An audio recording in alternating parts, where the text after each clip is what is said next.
আসসালামু আলাইকুম স্যার। ওয়ালাইকুম আসসালাম ওয়া স্যার রাহমাতুল্লাহ। আসসালামু আলাইকুম। ওয়ালাইকুম আসসালাম ওয়া রাহমাতুল্লাহ। স্যার আসসালামু আলাইকুম।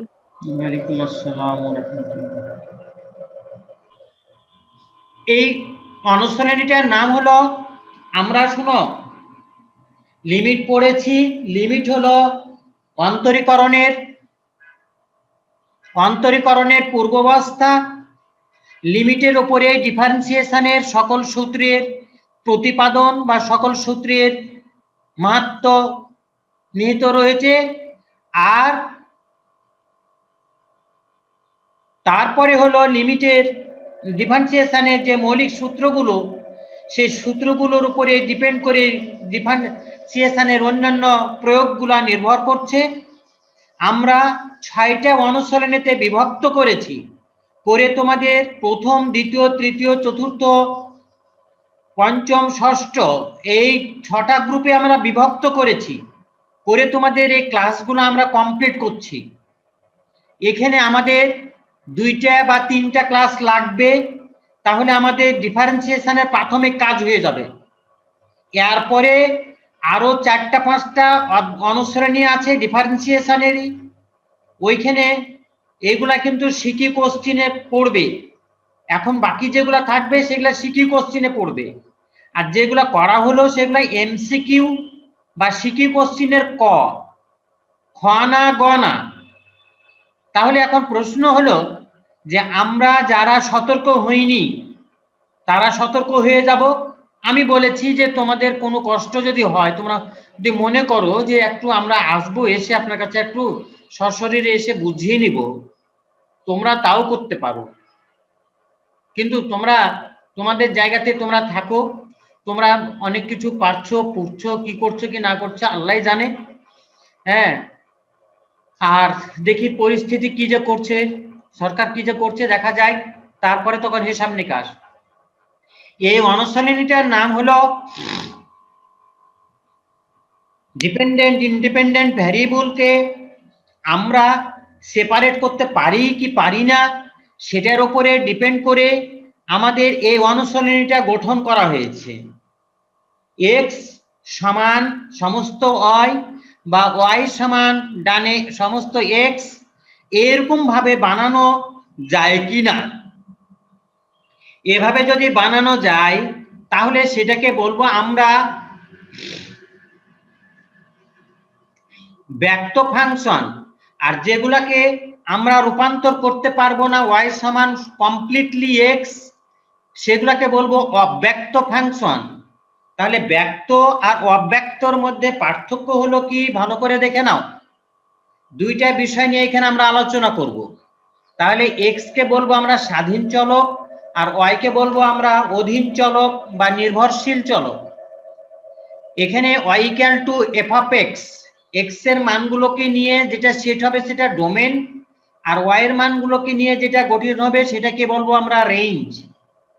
যদি কোনো একটা সমীকরণ দেওয়া থাকে, সেই সমীকরণে এক্স আর ওয়াই জড়িয়ে থাকে, সেখান থেকে যদি আমরা ওয়াই সমান আমরা বের করতে পারি, ওয়াই সমান ডানে আর কোনো ওয়াই অক্ষর থাকবে না, সম্পূর্ণ এক্স থাকবে, তখন সেটাকে বলবো আমরা ব্যক্ত ফাংশন। আর যদি ওয়াই সমান সম্পূর্ণ এক্স বা এক্স সমান সম্পূর্ণ ওয়াই এরকম ভাবে যদি আমি বানাইতে না পারি, তাহলে সেটাকে বলবো আমরা অব্যক্ত ফাংশন।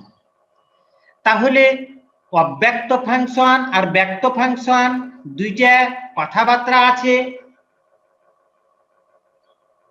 এক্সপ্লিসিট আর ইমপ্লিসাইট। তাহলে ইমপ্লিসাইটটা হলো অব্যক্ত আর এক্সপ্লিসিটটা হলো ব্যক্ত। এখানে বলা হয়েছে যে আমাদের সমীকরণগুলো এক্স আর ওয়াই অক্ষর দিয়ে বানানো থাকে, যার কারণে f of x y equal to 0 এই আকারের সমীকরণটা দেখতে পাওয়া যাবে। এখান থেকে এক্স সমান বা ওয়াই সমান আমরা বের করার চেষ্টা করব, যদি না পারি তাহলে আমাদের কিছু করার নাই, তাও অন্তরীকরণ করা যাবে। আমি বের করব না, তাও অন্তরীকরণ করা যাবে। 3y সমান twice x plus 5x square y সমান এত, এরা ব্যক্ত ফাংশন। দেখো ডানে কোনো ওয়াই অক্ষর নেই। এবার প্রশ্ন হলো এখানে y cube x plus 5x square equal to 3, এখান থেকে আমরা ওয়াই সমান বের করতে পারবো ওয়াই পাওয়ার এক্স, এটা সমান, এরা অব্যক্ত ফাংশন। এ কারণে যে এখানে আমরা এক্স সমান বা ওয়াই সমান আমরা বের করতে পারছি না, আর এখানে আমরা বের করতে পারবো। এটাকে আর একটু এটা করে দিলাম, অর্থাৎ এটাকে বলা হচ্ছে অব্যক্ত ফাংশন। এখান থেকে ওয়াই সমান বের করা কঠিন, ওয়াই সমান বের করা যাবে না, ওই যার কারণে এটাকে বলবো আমরা অব্যক্ত ফাংশন। তাহলে ফয়সাল করিম, ব্যক্ত ফাংশন আর অব্যক্ত ফাংশনের তাহলে হিসাবটা কি পাইলা বলো?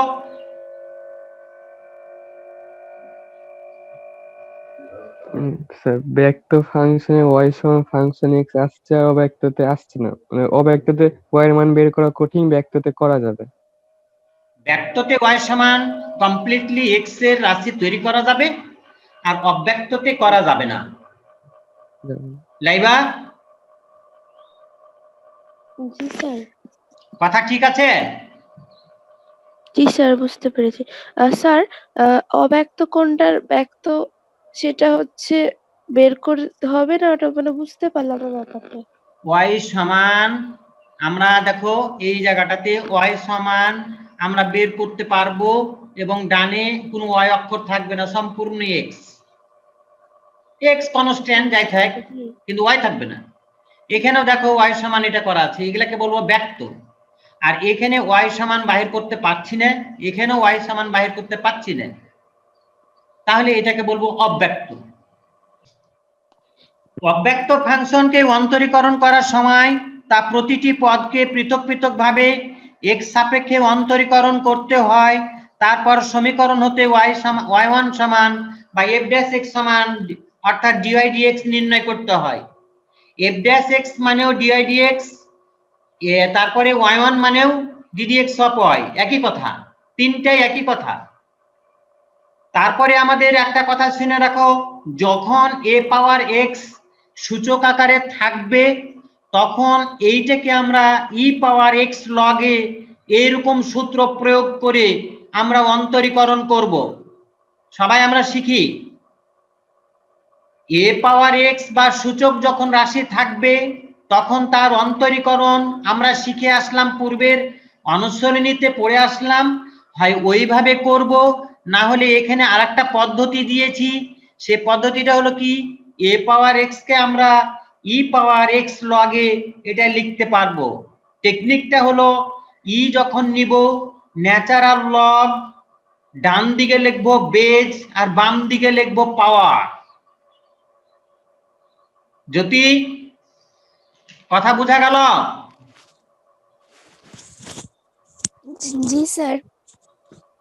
এবার ln বা ন্যাচারাল লগ, এ কথাটা হলো ই ভিত্তি লগারিদম। ln কথাটা হলো ই ভিত্তি লগারিদম। ln একটা অপারেটর, এই অপারেটরটা কি হলো ই ভিত্তি লগারিদম। তাহলে ln x মানে হলো ই ভিত্তি logarithm x। Natural log, Napier log, theoretical log, ইচ্ছা যে কোনোটা বলবা। এবার নাইরিটা y power x equal to E power x square plus y আকারের জটিল সমীকরণকে সরল আকারে প্রকাশ করার পর তা হতে y1 equal to ddx of y নির্ণয় করা সম্ভব হয়। এভাবে অন্তরীকরণ করতে গেলে তুমি কষ্ট পাবা, করা যাবে না এ কথা না, কিন্তু এটাকে যদি সরলে তুমি রূপান্তর করে নাও, সরল করে নাও, তারপরে তুমি যখন অন্তরীকরণ করবা তখন তোমার জন্য অন্তরীকরণ করা সহজ হবে। এ কথাটা বোঝানো হলো। অর্থাৎ এখানে যে কিছু নোটগুলা দিয়েছি, এই নোটগুলা দেওয়ার মানে হলো কি, ব্যক্ত ফাংশন অব্যক্ত ফাংশনটাকে আমরা কখন কোন সিচুয়েশন থাকলে আমরা কোন সূত্র বা কার আশ্রয় নিয়ে আমরা অন্তরীকরণ করব তার পূর্ববর্তী বিষয়গুলো এখানে আমরা আলোচনা করেছি। তারপরে এখানে বলতেছে চলকের ঘাত যদি চলক হয়, আমরা গতদিন পড়ে আসলাম, গত অনুসরণীতে পড়ে আসলাম y পাওয়ার x x পাওয়ার y ইকুয়াল টু x পাওয়ার x, এরকম যদি হয় তাহলে e power a power x সমান e power x log a, এই সূত্র প্রয়োগ করে তাকে সহজ করে নিব। সহজ করে নেওয়ার পরে আমরা ddx অফ y নির্ণয় করব। ছেলে তাসমিয়া, জি স্যার। কথা বোঝা গেল? জি স্যার। এখন আমরা কথাগুলা শুনি, কথাগুলা যদি বাক্য শব্দ কথাগুলা যদি বুঝতে কষ্ট হয় তাহলে আমরা আবার জানতে চাবো, আর যদি কষ্ট না হয় শুনে নি, আমরা অনুশীলনীতে কাজ করব, তখন আবার ঠিক হয়ে যাব। আবার কতগুলো রাশির গুণ ও ভাগ সমন্বয়কৃত রাশির অন্তরীকরণের সময় লগারিদমের সাহায্য নিয়ে সরল করে সমীকরণ হতে y1 অর্থাৎ ddx অফ y নির্ণয় করতে হয়। আমরা কতগুলা সমীকরণ না কতগুলো আমাদের রাশি যখন দেখা যাবে উপরে দুটা গুণ আছে, নিচে দুটা গুণ আছে, তারপরে একটাতে রুট আছে আর একটাতে লগ আছে, বিভিন্ন রকম যখন রাশির গুণ ভাগের একটা সমন্বয় দেখতে পাওয়া যাবে, তখন ওই সকল রাশির অন্তরীকরণ আমরা কিভাবে করব তার টেকনিকটা হলো এই, দুই পক্ষে আমরা লগারিদম অ্যাপ্লাই করব, করে আমাদের সমন্বয় করব। আমরা ওই রকমও একটা অন্তরীকরণ করা এখানে শিখব। আহনাফ, আরিফিন, পরামিতিক সমীকরণ কি? পরামিতিক সমীকরণ, পরামিতিক চলক, এগুলা কি আমরা এখন বুঝি। y equal two x square plus 3x, এটা একটা হলো কার্তেশীয় সমীকরণ, সবাই আমরা শুনি। y equal two t square plus 2t, x equal to 3t plus 1, এইরকম ভাবে যদি কোনো সমীকরণ উল্লেখ করা থাকে তাহলে আমরা এই সমীকরণগুলোকে বলবো আমরা পরামিতিক সমীকরণ। এবং x আর y এই অক্ষর দুটি বাদ দিয়ে, চলক দুটি বাদ দিয়ে তৃতীয় যে চলকটি পাওয়া যায় সেই চলকটিকে বলা হয় পরামিতিক চলক। তাহলে তুমি আহনাফ বলো, আমি তোমাকে ভাষা দিয়ে এভাবে বুঝাইলাম, তাহলে তুমি কি উপলব্ধি করলে বলো তো? y equal two x square 3x plus 5 ধরো, বা x equal to 3y square plus 2y, এরকম ধরো। এই সমীকরণগুলোকে বলবো আমরা কার্তেশীয় সমীকরণ। একটা বাক্য শেষ। 2 নাম্বার কথা হলো x সমান 3t প্লাস 5, y সমান t স্কয়ার প্লাস 2t, এরকম যদি সমীকরণ আমরা দেখতে পাই তাহলে আমরা এই সমীকরণগুলোকে বলবো পরামিতিক সমীকরণ। এবং x আর y বাদ দিয়ে অপর যে অক্ষর বা চলকটা দেখতে পাবো সেই চলকটাকে বলবো আমরা পরামিতিক চলক। তাহলে এখন আমার প্রশ্ন হলো, কথাটা এইটাই দাঁড়াইলো তোমাদের, কার্তেশীয় চলক রাশি x আর y কে বলা হয় কার্তেশীয় চলক রাশি। এই চলক রাশি দুটা অন্য কোনো চলক রাশির সাহায্যে প্রকাশ করা হলে, এবার আহনাফ বলো তো, কথা বোঝা গেল? জি স্যার। এবার বলো কি বুঝলে? y equal 3x square plus 5, এটা হচ্ছে কার্টেসীয় চলক সমীকরণ। সমীকরণ। আর যে x equal 3t square plus 2t plus 1, এই টিটা হচ্ছে পরামিতিক চলক বা চলক, সমীকরণ। আর সমীকরণটা প্যারামেট্রিক সমীকরণ। তাহলে মূল কথা দেখো, এখানে দেখো লেখা আছে এক্স আর ওয়াই দুটি বাস্তব চলক রাশি, এক্স কে স্বাধীন চলক, ওয়াই কে অধীন চলক বলা হয়, আর এটাকে লেখা হয় y equal to f of x. এটার আচরণ, এই প্রকাশভঙ্গি, এই সিম্বলিক্যালি দেখানো, এটা রিলেশনটা দেখানো হয়েছে বা এই রিলেশনটা প্রবর্তন করেছেন mathematician Leibniz, Gottfried Leibniz, German mathematician. যদি এক্স ও ওয়াই বাস্তব চলক রাশি দ্বয় সমন্বয়ে গঠিত বক্ররেখার সমীকরণ f of x y equal to 0, এক্ষেত্রে আমরা এটাকে বলবো কার্টেসীয় সমীকরণ। কিন্তু কতক ক্ষেত্রে এগুলাকে আমরা x equal to f of y বা y equal to f of x এ আকারে আমরা প্রকাশ করতে পারি কতক ক্ষেত্রে, আবার কতক ক্ষেত্রে আমরা প্রকাশ করতে পারি না। প্রকাশ করতে পারাটাকে ব্যক্ত ফাংশন আর না করাটাকে অব্যক্ত ফাংশন বলা হয়। আর এই তৃতীয় চলককে প্যারামিতিক চলক এখানে বলতেছে কি, যে আকারে সহজে প্রকাশ করা গেলেও তার সঞ্চারপথের উপরস্থ কোনো বিন্দুর স্থানাঙ্ককে সহজেই নির্ণয় করার জন্য তৃতীয় একটি চলকের সাহায্য নেওয়া হয়ে থাকে।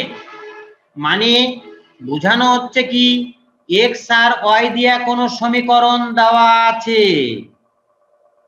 এক্স এর মান ওয়াই এর মান নির্ণয় করার জন্য তৃতীয় কোনো একটা চলক রাশির উপরে নির্ভর করতে হয়।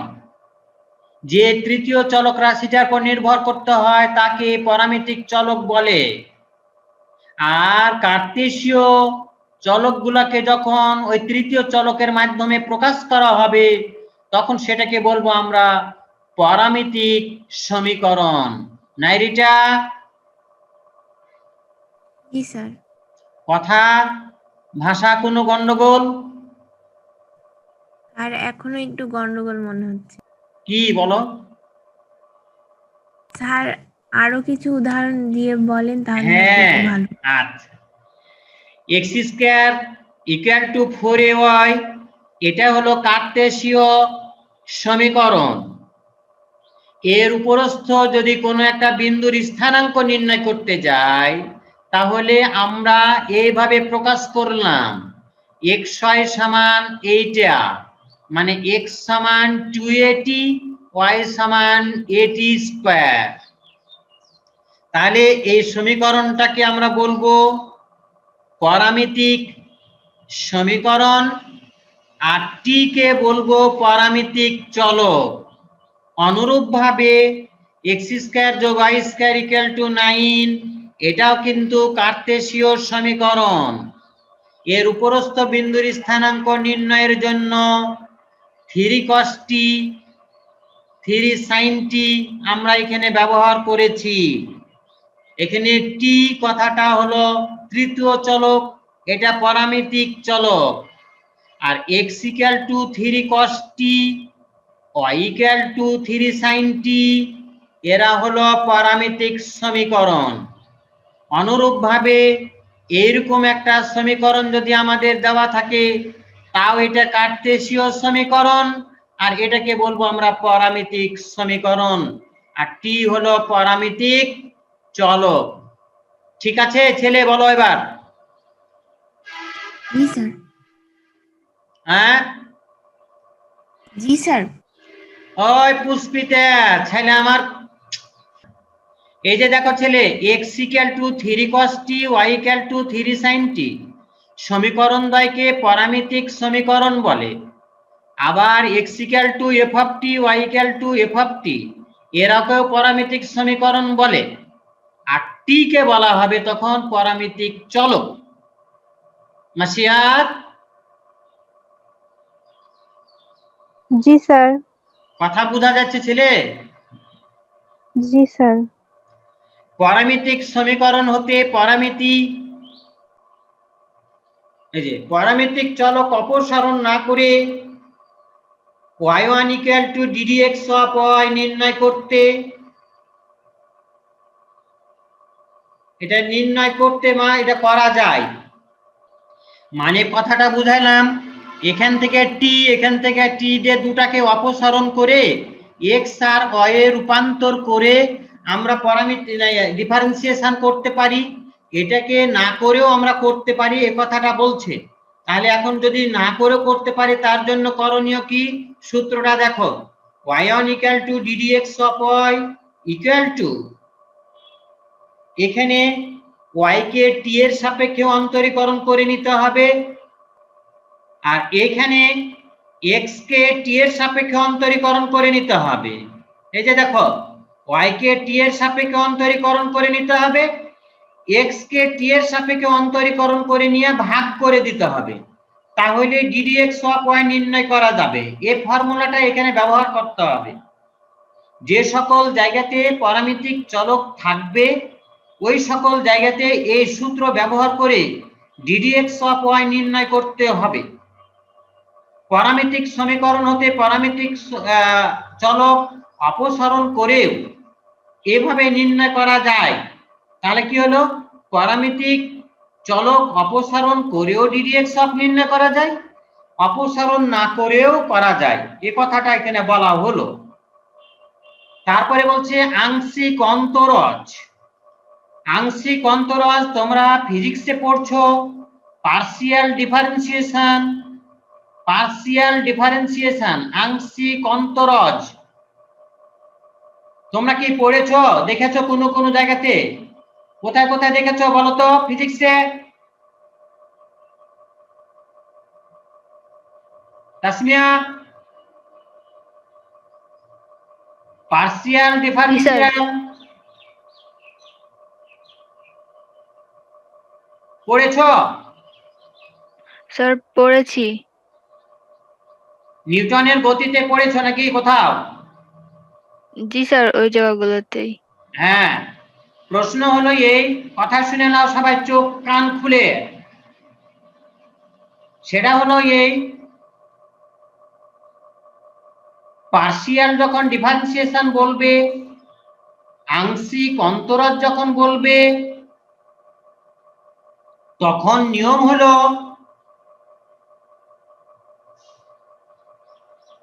আমি যদি তখন অপারেটর হলো ডেল ডিএক্স, ডেল এক্স বা ডেল ওয়াই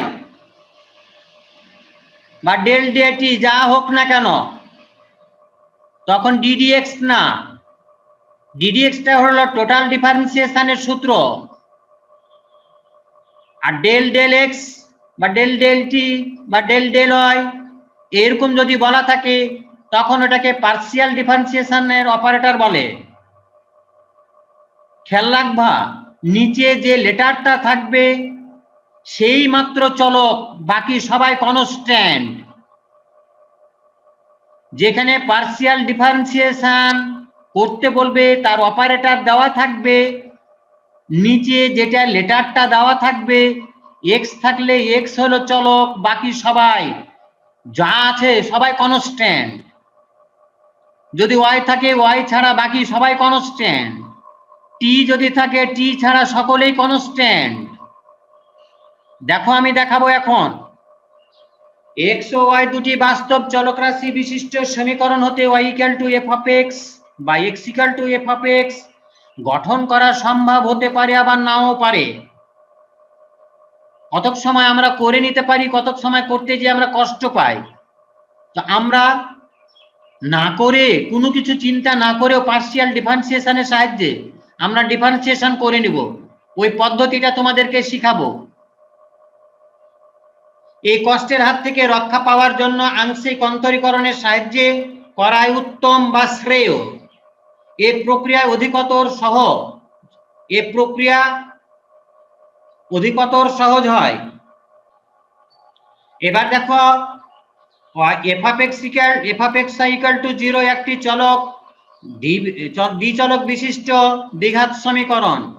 দ্বিচলক, দ্বি মানে দুই আর চলক মানে দুটা চলক, এক্স আর ওয়াই দুটা চলক থাকবে, এটাকে দ্বিচলক বিশিষ্ট সমীকরণ বলবো আমরা।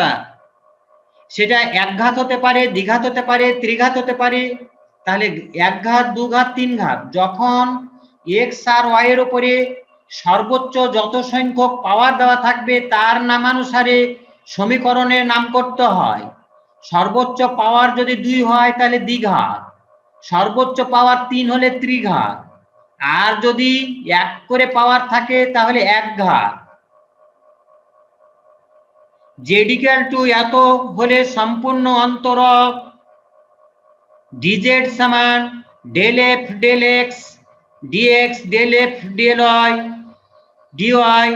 এভাবে আমরা এইটাকে আমরা বলে থাকি। আমরা এটাকে আমরা পড়বো, তোমরা ফিজিক্সে পড়বা, যেখানে দেখবা আমি বলি ফিজিক্সে পড়বা, কেমিস্ট্রিতে আছে তোমাদের যেখানে তাপমাত্রা, ফিজিক্সে দেখবা যেখানে ওই যে ভোল্ট, তাপ, ইলেকট্রন প্রবাহের যে এইগুলা আছে না, ওইখানে তোমরা এই সূত্রটা পড়বা। এই যে ডেল জেড সমান ডিজেড সমান del f del x d x যোগ del f del y into d y, এই সূত্র তোমাদের ওখানে আছে, ওটা বের করতে হবে। F of x equal to 0 হলে ডেল ডিজেড সমান 0। একটা কথায় হ্যাঁ এটা বলা হয়েছে যে যদি এখানে এটা সমান জেড এর মান তাহলে 0 হয়ে যাচ্ছে, তাহলে আমাদের এটা 0 হয়ে যাচ্ছে, অর্থাৎ এটা হয়ে যাচ্ছে মানে এফ এক্স ডিএক্স যোগ এফ ওয়াই ডিওয়াই সমান 0 হয়ে যাচ্ছে। এখান থেকে আমরা তখন ডিওয়াই সমান আমরা বের করতে পারবো। এখানে আমরা আরেকটা সূত্র জানি, সবাই জেনে রাখো, ডিওয়াই সমান ddx of y into dx. তোমরা মনে করবা ডিএক্স ডিএক্স কেটে গেল, ডিওয়াই থেকে গেল। খেয়াল রাখো, তোমাদের ডিফারেন্সিয়াল অপারেটর যখন আমি উচ্চারণ করা শিখিয়েছিলাম তখন কিন্তু একে ভগ্নাংশ করতে নিষেধ করেছিলাম, dy dx dy by dx করতে নিষেধ করেছিলাম। এখানে তোমরা মনে করো না যে এখানে ডিএক্স ডিএক্স কেটে গেল, যদি করো কথাটা তাহলে ভুল হবে, প্রচুর ভুল হবে, গণিতটা মানে কি ভ্যানিশ হয়ে যাবে। এখানে বলতে হবে ম্যাচিং হয়েছে, ব্যালেন্স হয়েছে। তাহলে এখন আমাদের প্রশ্ন হলো যে ddx of y into dx সমান 1 বাই এফ ওয়াই প্লাস গুণিত এফ ওয়াই ডিওয়াই। এবার সবাই শোনো, এটা তো রেজাল্ট ডিওয়াই, এটা রেজাল্ট ডিওয়াই, এফ ওয়াই আর এফ ওয়াই কেটে গেলে আবার ডিওয়াই হয়ে যাচ্ছে, তাই আমি বুঝাইছি এখানে সমান এটা লেখা যাবে, এফ ওয়াই কেটে যাচ্ছে ডিওয়াই, আর এখানে dx of y into dx, এখানকার রেজাল্ট হলো ডিওয়াই। তাহলে এখন এখানটা যদি থেকে যায়, এখানে দেখো 1 বাই এফ ওয়াই থেকে গেল, এই জায়গাটা থেকে 1 নম্বর সমীকরণ থেকে এফ ওয়াই ডিওয়াই এর মান মাইনাস এফ এক্স ডিএক্স আমরা বসাতে পারি। তাহলে এখান থেকে আমাদের কাজটা কি হচ্ছে, এটা থেকে গেল, উপরে মাইনাস এফ এক্স আর নিচে এফ ওয়াই, আর এ ডিএক্স ডিএক্স দুই পক্ষ থেকে ব্যালেন্স হয়ে গেল, যে এটা আমাদের রেজাল্ট হয়ে গেল। অর্থাৎ আমাদের সূত্রটা তৈরি হয়ে গেল যে ডিফারেন্সিয়েশন যদি আমরা করতে চাই, ডিডিএক্স অফ ওয়াই নির্ণয় করতে চাই, তাহলে পার্শিয়াল ডিফারেন্সিয়েশন এক্স এর সাপেক্ষে পার্শিয়াল ডিফারেন্সিয়েশন করে নিব, আর ওয়াই এর সাপেক্ষে পার্শিয়াল ডিফারেন্সিয়েশন করে নিব। এই দুটার ভাগকে মাইনাস দিয়ে গুণ করলে এই টোটাল ডিফারেন্সিয়েশন আমরা পেয়ে যাব। এই সূত্রটা এখানে আমরা শিখলাম। তাহলে আমাদের এরকম যদি সমীকরণ দেওয়া থাকে, f of x y equal to 0 এই আকারের যদি সমীকরণ দেওয়া থাকে, তাহলে আমাকে বলতেছে ডিওয়াই ডিএক্স সমান আমরা বের করতে পারবো minus f x by f y. F এক্সটা হলো এক্স সাপেক্ষে আংশিক অন্তরজ, আর এফ ওয়াই হলো ওয়াই সাপেক্ষে আংশিক অন্তরজ। আমরা আগামী দিন প্রশ্নের উত্তর শুধুমাত্র করা শিখবো। আজকে আমরা এই সূত্র আলোচনা হয়ে গেল। এখানে একটু আমরা সূত্রগুলা খেয়াল করে নিই পুনরায়। F of x y equal to 0 আকারের সমীকরণ হলে আমরা ddx অফ y সমান মাইনাস fx বাই fy আমরা পেয়ে গেলাম। fx মানে এফ অফ এক্স ওয়াই কে আমরা ডেল ডেল এক্স এ অপারেটর দিয়ে অন্তরজ করব পার্সিয়াল। এক্ষেত্রে এক্স সাপেক্ষে এত এর আংশিক অন্তরীকরণ সহগ বলে। এক্স ব্যতীত সকল রাশি ধ্রুবক বিবেচিত হবে। যদি এফ হয় বলি ডেল ডেল ওয়াই যদি অপারেটর সেট করি তাহলে ওয়াই ব্যতীত সকল রাশি ধ্রুবক বিবেচিত হবে। এবার বিশাল তুমি দেখো তো ডেল ডেল ওয়াই এখানে যদি এখন আমরা এক্স পাওয়ার ওয়াই থাকে তাহলে কে কনস্ট্যান্ট, এক্স কনস্ট্যান্ট, তাহলে এ পাওয়ার এক্স এর মতন আচরণ হবে। এ পাওয়ার এক্স এর মতন হয়ে গেল লগ এ, লগ এ মানে লগ এক্স। তো ঠিক আছে, আমরা আগামী দিন ইনশাল্লাহ তোমাদের সাথে বাকিগুলো সমন্বয় করব। তোমরা আগামী দিন সমন্বয় করবো আমার সাথে। তোমরা সবাই ভালো থাকো, আর আমি ইউটিউব গুলো এখন দিতে থাকবো, তোমরা একটু দেখিও। ঠিক আছে, আসসালামু আলাইকুম ওয়া রাহমাতুল্লাহ। ওয়ালাইকুম আসসালাম। ওয়ালাইকুম আসসালাম।